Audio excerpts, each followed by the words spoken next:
పుట్టిండు, ఇంగ్లీష్ మాట్లాడే కుటుంబంలో పుట్టిండు, లారీ డ్రైవర్ అనేటువంటి ఊహ కూడా అందరి విషయం. ఆయన చెప్తుంటాడు ఒక్కొక్కసారి, బీఫ్ తిన్నందుకే నేను IAS IPS అయినా. ఇటువంటివన్నీ మాట్లాడుతూ ఉంటాడు. ప్రజలను మోసం చేయడానికి, కన్విన్స్ చేయడానికి ఏది కనుక RS ప్రవీణ్ కుమార్ మాట్లాడింది ఏది నమ్మొద్దు అనే విషయం చెప్తున్నాడు. తర్వాత మనం ఈ విషయాన్ని, ఈ ఎపిసోడ్ అంతా కూడా ఎట్లా అర్థం చేసుకోవాలి అంటే, మన హిందుత్వం పైన ఒక దాడి జరుగుతుంది, ముప్పేట దాడి జరుగుతాం, అనేక రకాల దాడులు.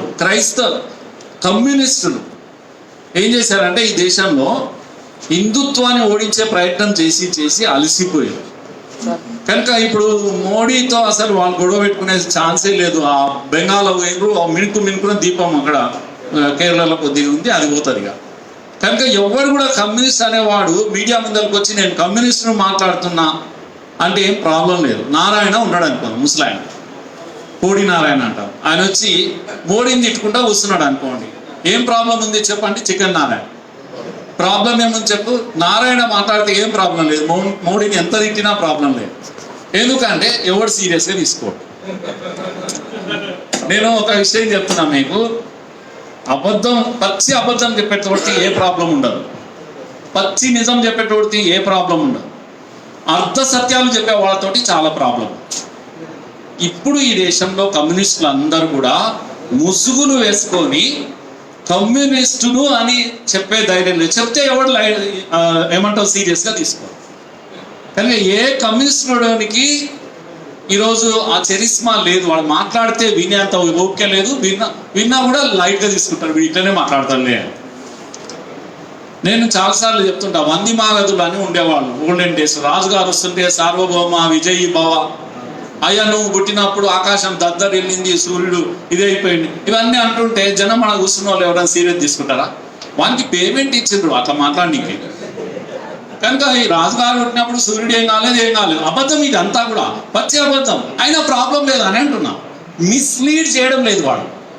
Is not misleading you, is not misleading the people, it is a tradition అంతే. సో అలా మాట్లాడితే ప్రాబ్లం లేదు. పచ్చి నిజం మాట్లాడు. కొందరు ఉంటారు దుర్మార్గంగా ఉంటారు. ఎట్లా మాట్లాడతారు అంటే, ఉదాహరణకు ఒక పెద్ద ఆయన కూర్చుంటాడు, ఆయన రాజకీయాలు ఉంటాడు, రోజు 2 మర్డర్లు చేయింది, నిద్రపోడు.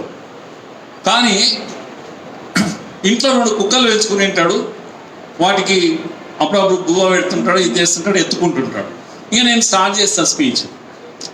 దయార్ద్ర హృదయుడు, కుక్క ఆకలితో ఉంటే చూడలేడు ఆయన, దానికి అన్నం పెట్టకుండా ఆయన తినడు. ఇది నిజము. కానీ ఈ నిజం వెనకాల రోజు మర్డర్లు 2 ఉన్నాయి చూడు, దాన్ని దాచేస్తున్నాడు వీడు. ఇలాంటి దుర్మార్గులందరూ ముసుగు వీళ్ళు. వాళ్ళ ఐడెంటిటీ వాళ్ళు చెప్పకుండా ప్రజలను మిస్లీడ్ చేస్తూ ఉంటారు. అలా మిస్లీడ్ చేసే వాళ్ళ ఒక దళం హైదరాబాద్లో ఉంది, పెద్ద దళం. కనుక అలా కమ్యూనిస్టులు అంటే, ఉదాహరణకు మీరు జర్నలిస్ట్ అంతా ఉన్నారు కనుక నేను చెప్తున్నా, తెలకపల్లి రవి అని ఉంటాడు, నేను కావాలని తీసుకుంటున్నా ఈ పేరు. ఆయన పొద్దున 9లో ఉంటాడు, మధ్యాహ్నం 99లో ఉంటాడు, రాత్రికి 10లో ఉంటాడు. టీవీ నెంబర్లు చెప్తున్నా. పొద్దున బ్రేక్ఫాస్ట్ ఆనే చేస్తాడు, మధ్యాహ్నం లంచ్ 99లో చేస్తాడు, రాత్రికి 10లో చేస్తాడు. ఇంట్లో వంటలు కూడా ఉండకపోవచ్చు. కానీ ఆయన ఎవరు అంటే విశ్లేషకుడు. CPM కార్డ్ హోల్డర్ అని చెప్పమని దమ్ముంటే, the day when you reveal your identity, true identity, you will not be cared. After all Narayana ఎంతనో నువ్వు అంతే. కనుక నేను ఎవడు పట్టించుకోడు. ఇలా ముసుగులు కమ్ముకొని రకరకాల హిందూ వ్యతిరేక కార్యక్రమాలు చేసేవాళ్ళు ఈ దేశంలో కొందరు తయారు. నేను మన నాగేశ్వరరావు గురించి మాట్లాడుతూ ఈ విషయం చెప్పమని నేను CPM SFI కదా ఆయన, ఒకప్పుడు CPM అని నిలబడమని ఎన్నికల్లో ఇన్ని ఓట్లు రావు, ఇప్పుడు వచ్చేది కూడా రావు. లాస్ట్ టైంకి ఇప్పటికి అదే తేడా కదా, నిజం బయటపడ్డది. కనుక అలాంటి వాళ్ళలో మరో ముసుగు వీరుడు ప్రవీణ్ తన ఐడెంటిటీని I'm a Christian, true Christian, come on you declare, there is no problem at all. నేను లైట్గా తీసుకుంటారు అందరూ. కానీ అందుకే నేను ఇప్పుడు జరుగుతున్న పోరాటంలో కమ్యూనిస్టులు ఒకవైపు, వీళ్ళంతా ఒకవైపు, ఇస్లామిక్ ఫోర్సెస్ అంతా ఒకవైపు, వీళ్ళంతా కలిసి హిందుత్వం పైన ముసుగు వేసుకొని దాడులు చేస్తూ ఉన్నారు. నేను ఒసామా బిన్ లాడెన్ ఎప్పుడైనా మీకు వీలుంటే జీన్ సాసోన్ అనే ఒక లేడీ రాసిన ఒక పుస్తకం ఉంది, చదవండి. బిన్ లాడెన్ చాలా మంచోడు, అలా మళ్ళీ ఇప్పుడు ఆయన గురించి చెప్తలేను నేను. కానీ లాడెన్ ఒకసారి అమెరికా పోయి, ఆయనకు ఒక్కటే కన్ను ఉంటుంది, చాలా మందికి తెలియదు. ఒక కన్ను ఆపరేషన్ పోయిండు, అది పోయింది. అక్కడ కొంతమంది ఇస్లామిక్ ఫండమెంటల్ ఇస్లామిస్టులతో ఆయన నెల రోజులు గడిపాడు. ఆ తర్వాత ఇంటికి వచ్చి టెర్రరిస్ట్ అయింది. ఇస్లాం కొరకు ప్రపంచాన్ని మొత్తం గడగడలా ఆడించారు. అట్లాగే ప్రవీణ్ కూడా సార్ చెప్పింది కదా, హార్వర్డ్ పోయిండు, ఏమైందో తెలియదు, వచ్చి గుండు తీసుకున్నాడు. ఇప్పుడు హిందుత్వాన్ని టెర్రరైజ్ చేస్తున్నాడు. ఈయన కూడా ఆయనలాగానే హిందుత్వాన్ని టెర్రరైజ్ చేస్తున్నాడు. ఆయన గన్ను పట్టుకున్నాడు, పెన్ను పట్టుకున్నాడు, అంతే తేడా. కానీ but is doing all terror activities. Sanjay పైన జరిగింది టెర్రర్ యాక్టివిటీ, శ్రీశైలం పైన జరిగింది terror activity. Is promoting terror activism in Telangana. Swaeros యొక్క స్వైర విహారం జరుగుతూ ఉంది ఈ రాష్ట్రంలో. స్వారోస్ అంటేనే టెర్రర్, స్వారోస్ అంటేనే భయం కంపితులను చేస్తున్నారు మొత్తం హిందూ సమాజాన్ని. కనుక ఈ స్వారోస్ యొక్క యాక్టివిటీస్ను మనం అర్థం చేసుకునేది ఉంది. ఫ్రెండ్స్, ఇంతకుముందు చెప్పారు కదా, స్వారోస్ ఎవరు? స్వారోస్ అంటే ఆలుమ్ని ఆఫ్ సోషల్ వెల్ఫేర్ హాస్టల్స్. ఇది వాళ్ళు ఇచ్చిన డెఫినేషన్. అంటే పూర్వ విద్యార్థులు, సోషల్ వెల్ఫేర్ హాస్టల్స్ యొక్క పూర్వ విద్యార్థులు. చాలా సంతోషం. పూర్వ విద్యార్థులు కలిపి ఒక సంఘాన్ని పెట్టావు, స్వారో అనే సంఘాన్ని పెట్టావు. ఇది గవర్నమెంట్ ఆర్గనైజేషన్ కాదు, ఇది ఒక ప్రైవేట్ ఆర్గనైజేషన్గానే రిజిస్టర్ చేశారు. దీని మీద అంతా స్టడీ చేశామా, ఎవరెవరు ఏంది అని రిజిస్టర్ చేశారు. దీనికి ఈయన సెక్రటరీగానో ఏదో ఉన్నాడు, దానికి చైర్మన్ అని అంటారు. ఇంకే సుప్రీం అని పిలుస్తూ ఉంటాం. ఈ సుప్రీం ఇప్పుడు ఏం చేస్తారంటే ఈ స్వారోల స్వైర విహారాన్ని నడిపిస్తూ ఉంటాం, వెనకాల ఉండి నడిపిస్తాం. కనుక ఈ దుర్మార్గం ఏదైతే ఉందో, క్రైస్తవుల యొక్క దాడి హిందుత్వం పైన ఏదైతే ఉందో, ఆర్ఎస్ ప్రవీణ్ అడ్డంగా పెట్టుకొని హిందుత్వం పైన జరుగుతున్నటువంటి దాడి. కనుక దళిత ప్రతినిధిగా ముసుగు కమ్ముకొని ఆర్ఎస్ ప్రవీణ్ ఒక సైన్యాన్ని తయారు చేశాడు, స్వారో అనే సైన్యాన్ని తయారు చేశాడు. కనుక నకిలీ దళితవాదం అది, ఫేక్ దళిత్స్ వాళ్ళంతా కూడా. ఇక్కడ 24 క్యారెట్ దళితవాదానికి నాయకత్వం శ్రీశైలం వహిస్తున్నాడు. 24 క్యారెట్ బంగారు శృతి ఇక్కడ ఉంది. ఇక్కడ చూస్తున్న దళితులు అందరూ కూడా 24 క్యారెట్. 24 క్యారెట్ బంగారుకు, క్రైస్తవ బంగారుకు నడుస్తున్నటువంటి వారిది, ఫేక్ దళితవాదానికి జరుగుతున్నటువంటి వారిది. దీన్ని ఇట్లనే చూడాలి మనం, ఎవరు గెలుస్తారు అనేది ఇప్పుడు. కనుక ఆ బంగారు వెనకాల, కల్తీ బంగారు వెనకాల నిలబడుతుంది అంతా కూడా కల్తీ దళితులే.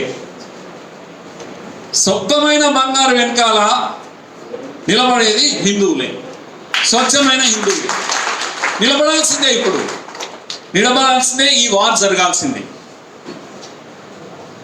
కనుక ఈ వార్లో ఎవరు విజయం సాధిస్తారనే విషయం కూడా మనం తేల్చాల్సిందే. ఇప్పుడు ఇది ఇంతకన్నా మంచి సమయం ఏం రాదుగా, సమయం లేదు మిత్రమా. కనుక వార్ చేయాల్సిన సమయం వచ్చేసింది.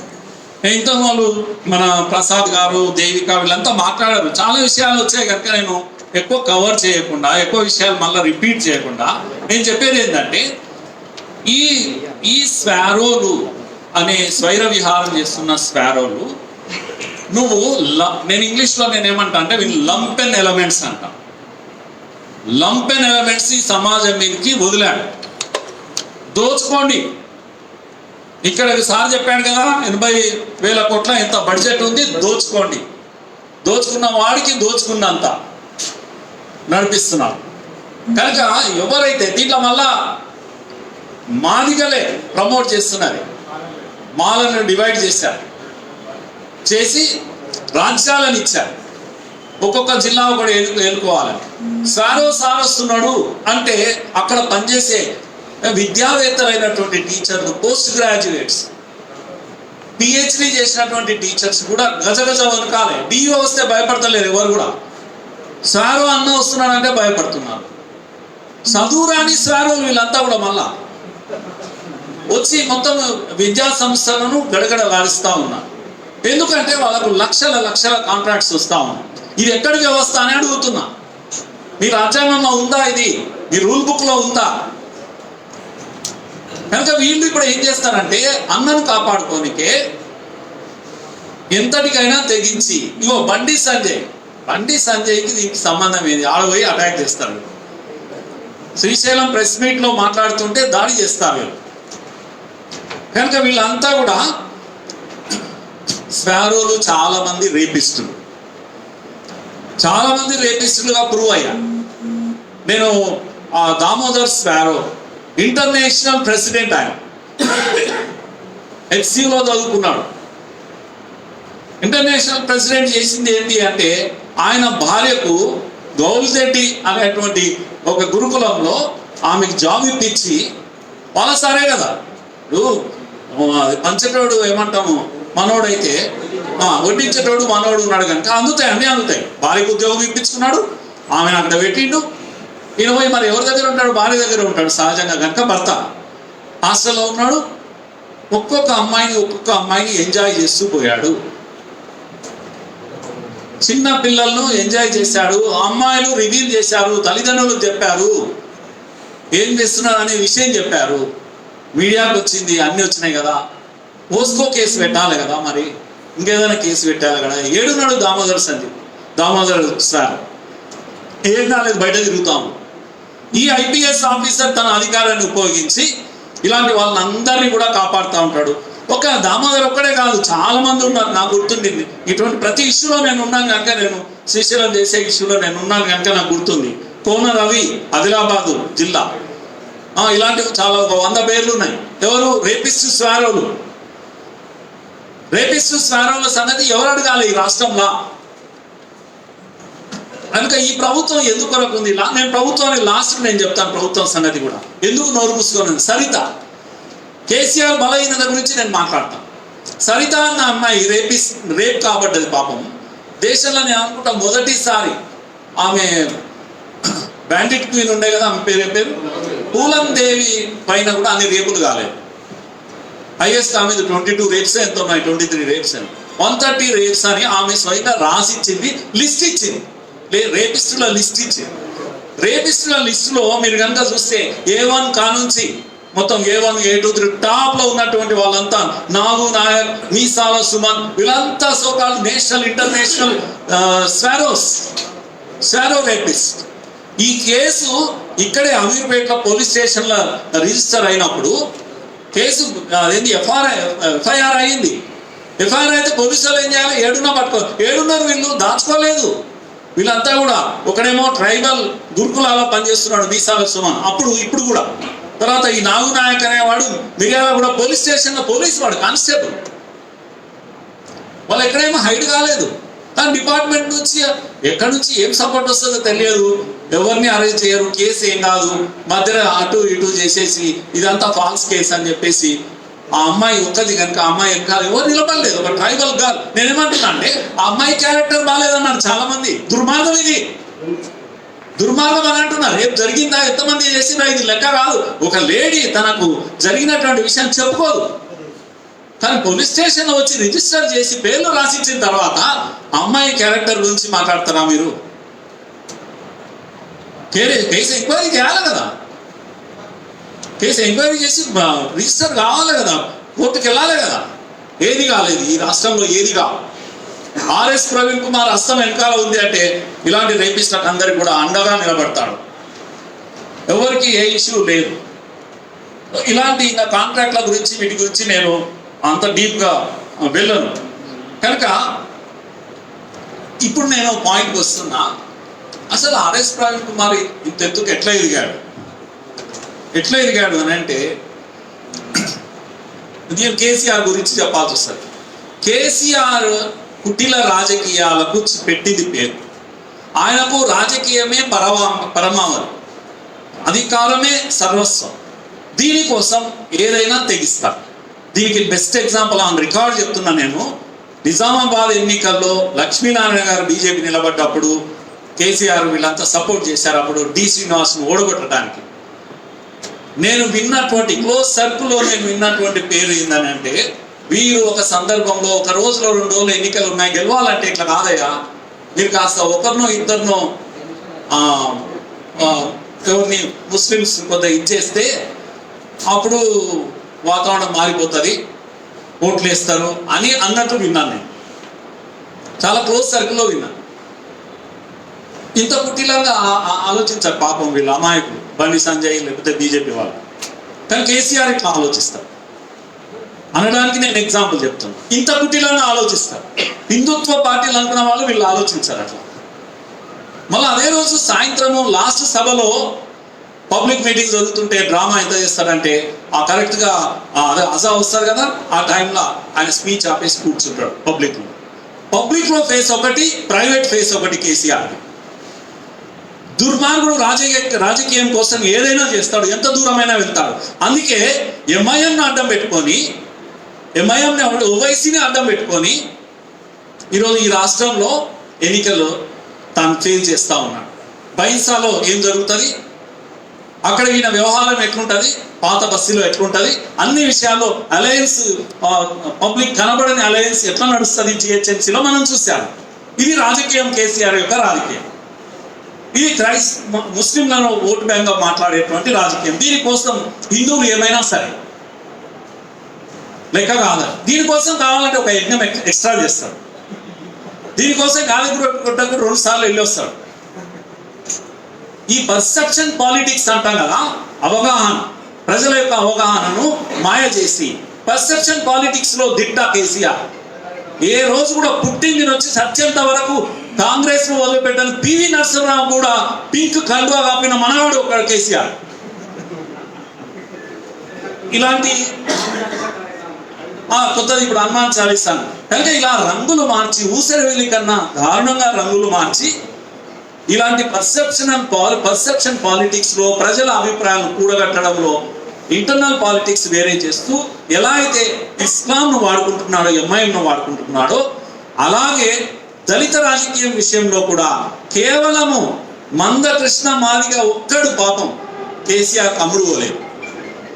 అమ్ముడు అయితే ఈ ప్రాబ్లం లేకుంటే, కేసీఆర్కు మందకృష్ణ మాదిగా అమ్ముడు పోయింటే ఈరోజు ప్రవీణ్ అనేటువంటి లేడు మనకు, ఈ ప్రాబ్లమే లేదు అసలు. కనుక కేసీఆర్ అనేవాడు మందకృష్ణను ట్యాకిల్ చేయడానికి, ఇప్పుడు ఎంఆర్పిఎస్ను లేకపోతే మాదిగలను డివైడ్ చేయడానికి, మొత్తం ఆ విధంగా దళితులను అవసరమైతే ఆ కన్వర్షన్ జరిగినా ఆయన ఎజెండా ఆయనది, ఈయన ఎజెండా ఈయనది.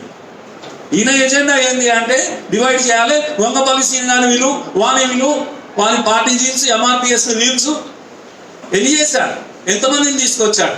ఒక్క ప్రవీణ్ అడ్డం పెట్టుకొని ఎన్ని రాజకీయాలు ఆడుతున్నాడు కేసీఆర్ అనే విషయం మనం అర్థం. ప్రసాద్ గారు మాట్లాడింది ఇంతకుముందు, నాకు గుర్తుంది కదా, ఈ ఏపూరి సోమన్న కాంగ్రెస్లో ఉండే, అంటే ప్రవీణ్ చేస్తున్న రాజకీయాలు ఇవన్నీ కూడా కేసీఆర్కి అనుకూలంగా చేసే రాజకీయాలు.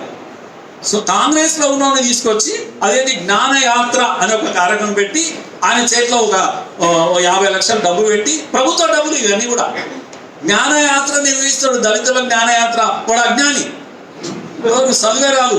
సార్ చెప్తున్నాడు ఏపూరి సోమన్నకు చదువురా, కానీ ప్రవీణ్ అనేట ఆయన ఇలా వాడుకుంటుంటాడు. అలా కాంగ్రెస్లో ఉన్న వాళ్ళను, వీళ్ళను, మాదిగలను ఎక్కడి నుంచో తీసుకొచ్చి ఇక్కడ అన్నకు అనుకూలంగా, కేసీఆర్ గారికి అనుకూలంగా మాదిగలు మారాలి.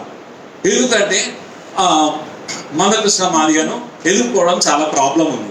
ఇవి కేసీఆర్ యొక్క పాలిటిక్స్. ఈ కేసీఆర్ పాలిటిక్స్ లో బలవుతున్నది హిందుత్వం. కేసీఆర్ పాలిటిక్స్ లో అక్కడ బైన్సాలో అయినా సరే, ఇంకెక్కడైనా సరే హిందువులు బలవుతున్నారు. ఇక్కడ ప్రవీణ్ అడ్డం పెట్టుకొని రాజకీయాలు చేస్తున్నటువంటి కేసీఆర్ పాలిటిక్స్ లో హిందువులు బలవుతున్నారు. పెద్ద ఎత్తున కన్వర్షన్ పాలిటిక్స్, ఇవన్నీ కూడా పెద్ద ఎత్తున లక్షలాది మంది అమ్మాయిలు, అని నేను అంటాను, స్కూల్కి వెళ్ళే అమ్మాయిలకు అబ్బాయిలకు ఏ మతం ఉండాలి, ఏ మతం ఉండాలి? చిన్న పిల్లలు అంటే వాళ్ళ తల్లిదండ్రుల మతం పిల్లల మతం అవుతుంది.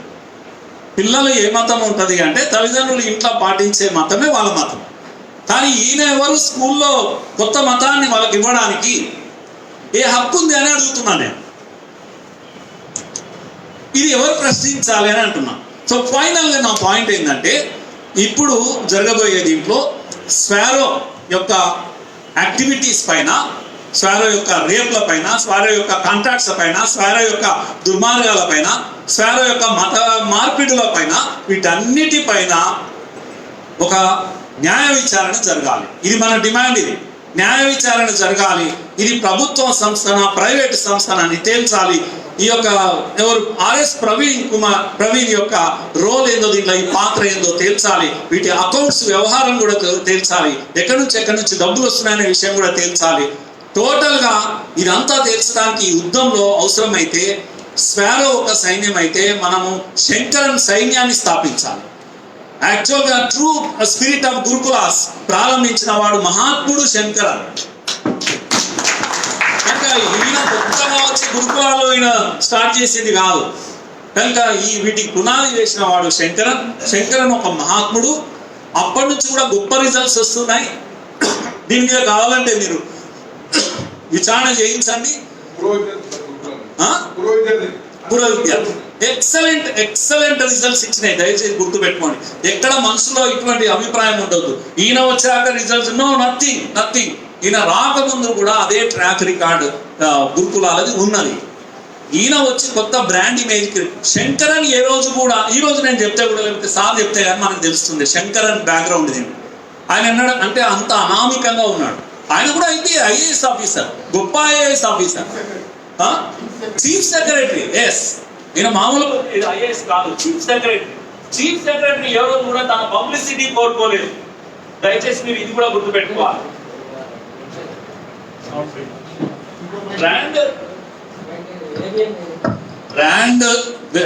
బ్రాండ్ పేరుతో విద్యా వ్యాపారం నారాయణ చైతన్య చేస్తుంటారు. నారాయణ ఏం చేస్తాడంటే, ఒక దాంట్లో 2 దాంట్లో ర్యాంక్ వస్తే 1 2 అర్చి జనాలంతా ఎప్పించి ఏం చేస్తారంటే, నారాయణ ఏడగనబడ్డ ఇది ర్యాంక్ వస్తుందిరా అని పిల్లలు తీసుకుపోయి చేంజ్ చేస్తారు. మాస్ చీటింగ్ అంటాం దీన్ని. అంటే ఒక బ్రాండ్ ఇమేజ్. నారాయణ పాఠం చెప్తాడా? అన్ని 100 కాలేజీలు ఉన్నాయి. నారాయణ వచ్చి పాఠం చెప్తాడా? పాఠం చెప్పడానికి కూడా రాదు ఇప్పుడైతే నారాయణ. మరి ఇదేంటంటే పబ్లిక్ గా చీటింగ్ అని బ్రాండ్ ఇమేజ్ తో వ్యాపారం చేస్తారు కొందరు. ఇప్పుడు ఆర్ఎస్ ప్రవీణ్ అనేవాడు ఈ యొక్క చెట్లెక్కు గుట్టలెక్కి అనే దానికి బ్రాండ్ ఇమేజ్ గా మారాడు. అసలు సహజంగా మన పిల్లలకు ఇన్ని రోజులు మనం ఎక్కేయలేదు, కానీ హిమాలయాల పైన ఏదైనా ఉంటే కూడా ఎక్కొస్తారు వాళ్ళు. అంత దమ్మున్నోళ్ళు. నువ్వు అవసరం లేదు, కానీ దాని బ్రాండ్ ఇమేజ్ నువ్వు క్రియేట్ చేసుకొని దాని వెనకాల ఉండి నువ్వు ఫోటోలు దిగి నారాయణ ఇట్లా ఒకటి అని ఎట్లా దిగుతాడో అట్లా దిగి ప్రవీణ్ అని అనిపించి మొత్తం ప్రపంచ ప్రచారం చేసేటువంటి పనిలో ఇది దుర్మార్గమే. కనుక ఆ సివిల్ సర్వెంట్ అంటే నిశ్శబ్దంగా వెనకాల ఉండి పనిచేసేవాడు సివిల్ సర్వెంట్ అని. అనామికంగా ఉండి పనిచేసిన వాళ్ళు కొన్ని వేల మంది, నేను ఎగ్జాంపుల్ చెప్తాను, దళిత సివిల్ సర్వెంట్స్. ఆ విధంగా కష్టపడి పనిచేసిన శంకరన్ ఏ రోజు తన పేరు ప్రతిష్టల గురించి ఆలోచించలేదు. ఎందుకంటే వేరే దురుద్దేశం ఏమీ లేదు. ఐఏఎస్ ఆఫీసర్గా తాను చేయాల్సిన పని చేశాడు. కనుక ఈరోజు ఈయన చేస్తున్నది ఏంటంటే ఒక ఇమేజ్ను సృష్టించి ఆ విధంగా మొత్తం ఈ లంపెన్ ఎలిమెంట్స్ తయారు చేసి ఫ్యూచర్ పాలిటిక్స్ కావాల్సిన మార్గాన్ని ఆయన వేసుకుంటున్నాడు. ఈయనను ఉపయోగించి మాల ఈ రాజకీయాలను అన్నింటినీ కూడా కేసీఆర్ ఉపయోగించుకున్నాడు. కనుక కేసీఆర్ పైన దాడి జరగాలి. హిందుత్వం పైన కేసీఆర్ దాడి చేస్తున్నాడు. నా ఫైనల్ ఇది ఏంటంటే somehow for the political gains, కేవలం పొలిటికల్ గెయిన్స్ కొరకు ఆయన హిందుత్వం పైన దాడి చేయిస్తున్నాడు. అక్కడ ఎంఐఎంతో చేయిస్తున్నాడు, ఇక్కడ ఆర్ఎస్ ప్రవీణ్తో చేయిస్తున్నాడు. కనుక ఫైనల్ గోల్ కేసీఆర్ పైన దాడి జరిగితే లైన్లోకి వస్తాడు. అప్పుడు నాకెందుకు వచ్చింది గొడవ ఈయనతోటి అనుకుంటే 1 నిమిషంలో వెళ్ళిపోతాడు ఆడ ప్రవీణ్ అనేవాడు. నేనేమంటున్నా అంటే, నేను చాలామంది స్పారోలు అంటే ఉదాహరణకు నేను ఏబీవీపీలో మా ఫుల్ టైం వర్కర్స్ చాలామంది, రంజిత్ అని 3 జిల్లాల ఇన్ఛార్జ్ 10 ఏళ్ళు ఫుల్ టైం వర్కర్గా ఏబీవీపీలో పనిచేసాడు, పైసా లేకుండా, దళితుడు. నా దగ్గర చాలామంది దళిత పిల్లలు నా దగ్గర పనిచేస్తారు, ఇల్లు వాకిలి వదిలిపెట్టి పెళ్ళిళ్ళు లేకుండా ఆర్గనైజేషన్ కొరకు అలా పనిచేసిన వాళ్ళు. చెప్తే కదా మా నాయకుడే శేషప్ప దళితుడు, నన్ను తయారు చేసింది. అంటే దళితులు అంటే కేవలం ఇదే ఉండదు, హిందుత్వంలో చాలా మంది మన లీడర్లు వాళ్ళు ఉన్నారు. ఆ అబ్బాయితో నిన్న మాట్లాడినాడు, ఏమని, బాబు నువ్వు స్వారో కదా, ప్రతిజ్ఞ పెట్టించు అని చెప్పాను. స్వారోలో ప్రతిజ్ఞ పెట్టించు. ఆయన కూడా అంటే స్వారో అంటే ఎవరు, ఇప్పుడు మీరు ఉన్నారు ఎక్స్ స్టూడెంట్ అని అన్నారు. Ex student is a Swaero, every ex student is a Swaero, but we need not to have the same name Swaero. We can have another name. Shankaran సైన్యం అని పెట్టుకుంటాం మనం, పెట్టుకొని శంకరన్ సైన్యం యొక్క ప్రమాణాలు చేస్తాం. మేము అంబేద్కర్ వారసులము, రాముడి కృష్ణుడి యొక్క హెరిటేజ్ను ఉన్నటువంటి వాళ్ళు గర్వంగా. కనుక ఇలాంటి ప్రతిజ్ఞలు మనం కూడా మాస్ ప్రతిజ్ఞలు జరగాలి ఈ రాష్ట్రంలో, మాస్. కనుక స్వారో అంటే వాడు 10 మంది బుట్ట దుకాణం ఒకటి పెట్టుకున్నాడు, ఆయనదే. కానీ 1000 మంది స్వారోలు మనం పుట్టించాలి, 1000 మంది దళిత విద్యార్థులు ఆ విధమైనటువంటి ప్రమాణం చేసేటట్టుగా మనం చేయాలి. ఇది చాలా సీరియస్ ఇష్యూ. ఇది మనము విధ్వంసానికి వెళ్ళాల్సిన పని లేదు, కానీ మాస్ను మొబిలైజ్ చేయాలి. మనం మాస్ను మొబిలైజ్ చేయాలి. ఈయన చేస్తున్నది తప్పు అనేది ప్రూవ్ చేయాలి.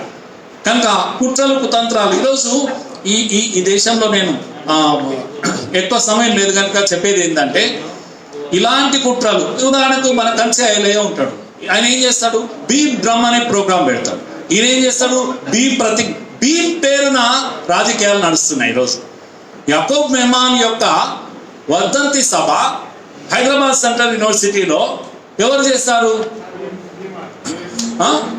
Dalit student ASU Ambedkar student union చేస్తారు. కనుక ఎట్లా చేస్తుంది, యాకూబ్ మెహమాన్కు అంబేద్కర్కి ఏ సంబంధము? అంబేద్కర్ ఇచ్చిన రాజ్యాంగాన్ని కాదని వాడు టెర్రర్ యాక్టివిటీ చేస్తే, బాంబు వెలిస్తే ముంబైలో, వాని యొక్క జయంతి సభ, వాని యొక్క వర్ధంతి సభ ఎంఐఎంతో కలిసి చేస్తుందా?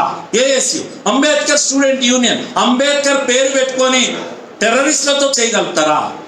భీమ్ లాంటి కాయినింగ్, వర్డ్స్ కాయినింగ్ ఎందుకు జరుగుతుంది? భీమ్కు సంబంధం ఏంది అసలు? లేకపోతే లాల్ నీల్కు సంబంధం ఏంది అసలు? ఎటువంటి నరేటివ్స్ ఈ రాష్ట్రంలో తయారవుతున్నాయి. హైదరాబాద్ సెంటర్గా మారి లాల్ నీల్ అంబేద్కర్ చరిత్ర తీయండి, కావాలంటే చర్చ చేద్దాం. సాయి గారు చెప్పింది కదా కొన్ని విషయాలు, నేను అందుకే రిపీట్ చేయడం లేదు. అంబేద్కర్ ఎప్పుడైనా కమ్యూనిస్టులకు హిందువులకు అడ్డుగోడగా నిలబడతా అన్నాడు అంబేద్కర్. ఐరన్ కట్టెంగా నిలబడతా అన్నాడు. కమ్యూనిజం మీద ఆయనకున్నటువంటి అభిప్రాయం అది. లాల్ నీల్కు లైన్ ఎట్లా కలుస్తుంది అని అంటున్నాను. కలిస్తే భీమ్కు భగవాన్కు కలుస్తుంది. భీమ్ భగవా ఏక్ హై, భీమ్ భగవా ఏక్ హై, బోలో వందే మాతరం. ఇలాంటి కాంబినేషన్ ఉంటుంది. కానీ అంబేద్కర్ దేశద్రోహి కాదు, అంబేద్కర్ దేశభక్తుడు. మొదటి దేశభక్తుడు ఈ దేశానికి అంబేద్కర్. కనుక ఎందుకంటే రాజ్యాంగాన్ని ఇచ్చాడు. ఆయన బాటలో మేము నడుస్తాం. నేను చాలాసార్లు ఉంటా, దళితులు ఇతను హిందుత్వ భాగమా కాదా ఇదంతా చర్చ చేస్తుంటారు. ఈ డౌట్ ఎందుకు వస్తుంది అని అంటుంటా నేను. మేమంతా అనడంలో ఒక ఇంట్లో ఒక తల్లి బిడ్డలో, మేము తల్లి బిడ్డలు కొట్లాడుకుంటారు. బాసులు వచ్చినప్పుడు కొట్లాడుకుంటుంటారు. అట్లా మాట్లాడితే అసలు మా సాంస్కృతిక మూలాలు, ఫౌండేషన్ ఆఫ్ హిందుత్వ ఎవరు? మా ఫౌండింగ్ ఫాదర్స్ ఎవరు అంటే దళితులు. హిందుత్వ యొక్క ఫౌండింగ్ ఫాదర్స్ దళితులు. సార్ చెప్పే కదా ఇంతకుముందు, వాల్మీకి రామాయణం ఇవ్వకపోతే ఈ రాముడి కథ చదివే వాళ్ళం కాదు. ఇది ఒక భారతీయ జీవన విధానం ఇక్కడ తయారయ్యేదే కాదు. కనుక అరుంధతి లేదు, ఒక పెళ్లి జరగదు ఈ రోజు కూడా. కనుక ఎక్కడ అనుమానం లేదు. Owners of Hindutva, easy language లో చెప్పాలంటే, who are the owners of Hindutva? Dalits are the owners of Hindutva. కనుక కిరాయికి వచ్చిన వాళ్ళు కాదు, మీరంతా కిరాయికి వచ్చిన వాళ్ళు. కన్వర్టెడ్ వాళ్ళంతా కిరాయికి వచ్చినవాడు. కిరాయికి వచ్చినవాడు ఓనర్ లాగా మాట్లాడితే ఎట్లయితుంది? అట్లా మాట్లాడకూడదు. ఏడు ఉండాలి, ఆడు ఉండాలి. కాల్ చేయరాబాయ్ అంటే కాల్ చేయాలి. కనుక మేము ఓనర్స్. మేము ఇక్కడ హిందుత్వానికి ఓనర్స్ము. మేము ఏ బాటలో నడవాలి, రాముడి బాటలో నడవాలన్నా బుద్ధుని బాటలో నడవాలా మాకు తెలుసు. మేము వెళ్తాం. నువ్వు ఎవడో చెప్పడానికి అసలు క్రిస్టియన్ నువ్వు మాకు చెప్పాల్సినటువంటి అవసరం లేదు. కనుక వీడు ఎవడు కంచె ఐలయ్య వచ్చి ఏం ఫుడ్ తినాలి, భీమ్ డ్రమ్లో ఆయన చెప్తాడు. భీమ్ డ్రమ్ అనే ప్రోగ్రామ్ హైదరాబాద్లో ఎప్పుడైనా మీరు యూట్యూబ్లో తీసి చూడండి. ఆయన స్పీచ్ చూడండి, ఎంత అక్కసు హిందుత్వం మీద. అరే డ్రమ్ముకు డబ్బుకు లింక్ ఉంది అంటాడు. డబ్బు పుట్టినప్పుడు అంబేద్కర్ పుట్టిండు, డ్రమ్ము పుట్టినప్పుడు జేసస్ క్రీస్తు పుట్టిండు. జేసస్ క్రీస్తుకు అంబేద్కర్ లింకు కలుపుతాడు. ఎక్కడెక్కడ కలుపుతాడు? ఎక్కడ సంబంధం? ఎక్కడ సుట్టరేఖ మీది? ఏం మాట్లాడుతుంటాడు ఆయన? మీకు ఆవు జాతీయ జంతువు అయితే బర్రె జాతీయ జంతువు అంటాడు. పిచ్చోడు మాట్లాడినట్టు మాట్లాడతాడు. మెంటల్ మ్యాన్ కూడా ఇట్లా మాట్లాడాడు అసలు. అది నెమలి జాతీయ పక్షి అయితే మాకు కాకి జాతీయ, బ్లాక్ ఈజ్ బ్యూటిఫుల్ పిచ్చోడు లాగా అనిపిస్తాడు. బ్లాక్ ఈజ్ అరే శ్రీకృష్ణుడు బ్లాక్ బై, మేము ఆరాధించిందే బ్లాక్ ను, మా దేవుడే బ్లాక్. అసలు నువ్వు మెంటల్ మ్యాన్ పోయి నీకు కసి ఎక్కి హిందుత్వం మీద విషం ఎక్కి వీళ్ళు ప్రొఫెసర్సా? నేను చెప్పండి, వీళ్ళు ప్రొఫెసర్సా? వీళ్ళు ఇచ్చిన థీరీస్ ఏముండాలి? నేను ఏమంటున్నా అంటే ప్రొఫెసర్ కానీ ఒక ఐపీఎస్ ఆఫీసర్ కానీ ఒక థీరీ పబ్లిక్ ముందర పెట్టేటప్పుడు అది దేని కొరకు అనేది ఆలోచించాలి. అది దేని కొరకు అంటే సమాజాన్ని ఒక్కటి చేయడానికి మేధావులు ఆలోచించాలి. వీళ్ళు అట్లా అంబేద్కర్ గారు మాట్లాడి 22 ఏవైతే ప్రతిజ్ఞాదేంటో మాట్లాడారు. ఎందుకు? ఇక్కడ ఆయన ఒక ఆపరేషన్ చేశాడు, భయపెట్టిండు అది హిందువులను. అరే మీరు మాతో కలిసి ఉండకపోతే బిడ్డ కష్టమవుతుందని బెదిరించిండు. అన్ని రకాల సామధాన దండోపాయాలు అంటారు కదా, అన్ని అవలంబించిండు. చివరకు కొట్టుకోకండ్ర భయాన్ని రాజ్యాంగం ఇచ్చిండు. గాంధీతో కూర్చొని నొల్లి ఎదుగు అని పునః ఒడంబడిక రాసుకున్నాడు. పునః ఒడంబడిక చదువుకోండి. పునః ఒడంబడిక అంటే గాంధీ, ఇట్ ఈస్ నాట్ ఏమంటాం understanding between Gandhi and Ambedkar. It is an understanding between Dalits and non Dalits. అప్పుడు చేసుకున్న ఒప్పందం. మేము తప్పు చేసినామని చెప్పిండ్రు ఎవరు? కామన్ హిందువులు, అగ్రవర్ణ హిందువులు. మేము తప్పు చేసినాం, మా తమ్మునికి అన్యాయం చేసినామని ఒప్పుకున్నారు. ఒప్పుకొని రాజ్యాంగాన్ని, రిజర్వేషన్స్ని ఒప్పుకున్నారు. అంబేద్కర్ అది ఇవ్వగలిగిండు. నయాన భయాన ఇవన్నీ బెదిరించి మంచి చెప్పి అది చేసి చేయాల్సిన పని చేసిపోయిండు అంబేద్కర్. కనుక ఈ మనువాదం వినువాదం ఈ చెత్తా చెదాలం ఇప్పుడే పని. అంబేద్కర్ చాలా విషయాలు చేశాడు. మనువాదాన్ని తగలబెట్టడానికి ఒక దినం పెట్టిండ్రు మనోళ్ళు వీళ్ళు చేసి ఇప్పటికి కూడా తగలబెడుతుంటారు. నేను అడిగిన ఒకసారి కడియం రాజు చర్చకు పోతున్నాడు మీడియాలో, పిలిచిన సార్ అంటే పోవన్నా, నాకు మనువాదం తెలియదు కదా సార్ అన్నాడు. పోయి మాట్లాడడానికి నాకు ఏం తెలుసు సార్ అంటే తెలియదు కనుకనే పోరాబాయ్ అని చెప్పిన.